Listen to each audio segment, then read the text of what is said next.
Welcome to Mediocre Gaming, and today we're talking about Anthem. Well, good morning, good afternoon, good evening, and salutations. Today is EA shooting straight or shooting for trouble. Let's get to it.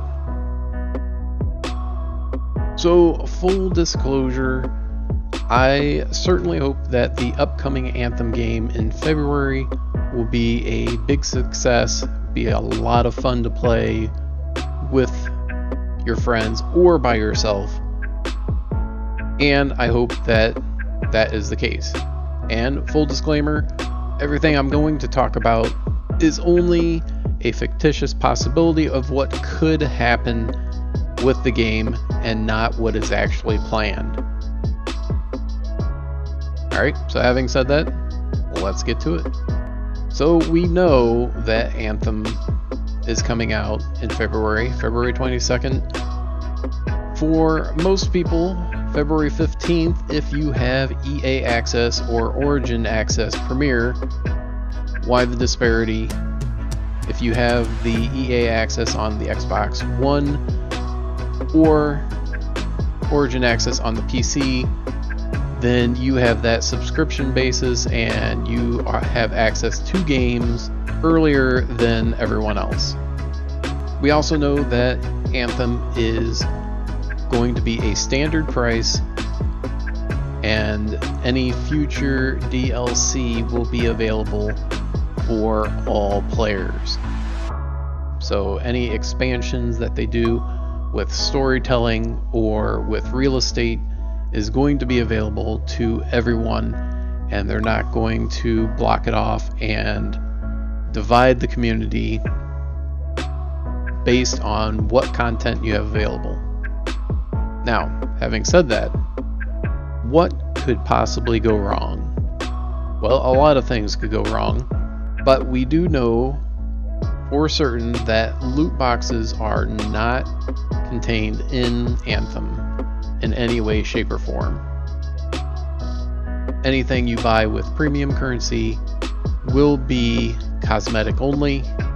So it'll be skins, it'll be colors, it'll be customizations to the look and feel of the Javelin, but not how it plays or how powerful it is. However, Anthem is going to be an online only game. You will need to have online access in order to play it, similar to The Division or Destiny, Destiny 2, The Crew 2. A lot of games are kind of going towards this model where you need an online connection. It is a persistent world. You want to be in a social space with other players or in a communal space with other players where you can interact with them, play with them, play against them, what have you. Okay, at launch we know that there won't be any PvP. Alright, so how is BioWare and EA planning on making additional money off the game? So they will have the cosmetics, they will have the reskins, and those are going to be for sale, and you will have the opportunity to earn them through playing and grinding through the gameplay. Either there'll be some sort of daily or weekly challenges or something that'll work your way towards getting those cosmetic items. Now let's say, for instance, in the future they come out with a new DLC. It opens up a new area of the map, a new region with however many sub-regions of the map, new areas to explore, new enemies, new challenges. And the original game, let's say that you're able to get up to progression of level 30 for your freelancer pilot. The new area is going to be level 35.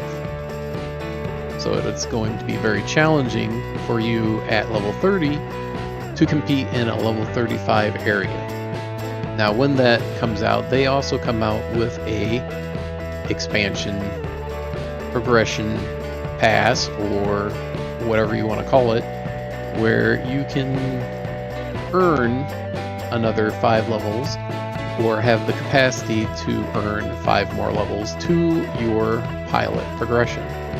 And they charge whatever they think is fair, and if you buy it, that area and all previous areas are going to be a little bit easier than people that do not buy it. So there's that potential. Additionally, you have the potential for new javelins to come out.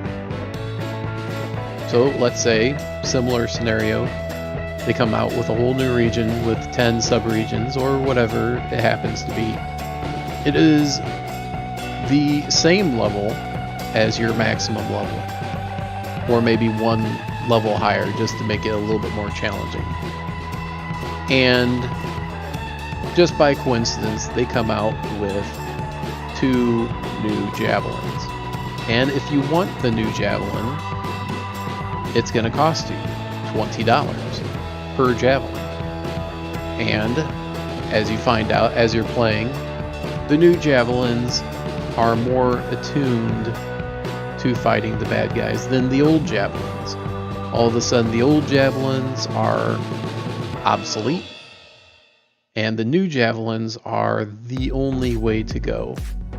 You can still do everything with the old javelins. You can do the new content with the new javelins, but no one really wants to play with you if you have the old javelin, because they know, and you know, that it is going to be much more difficult for you to play through that content than if you had a fully upgraded new javelin.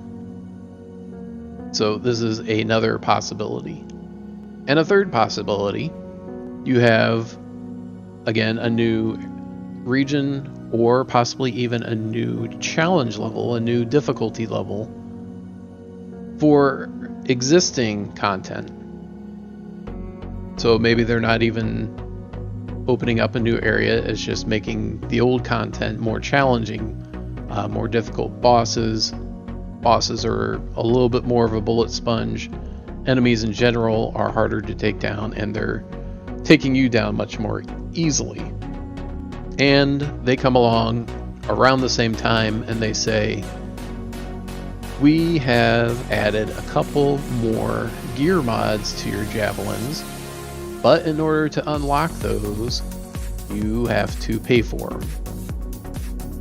And there's 2 new gear mod slots, and each gear mod slot is $10. For example, all of a sudden, the old javelins are not as useful as the javelins, the same javelins with those extra gear mod slots open.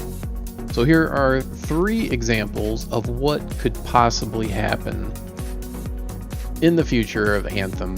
When Anthem first comes out, more than likely there won't be too much of a toying with the business model, the monetizing of Anthem.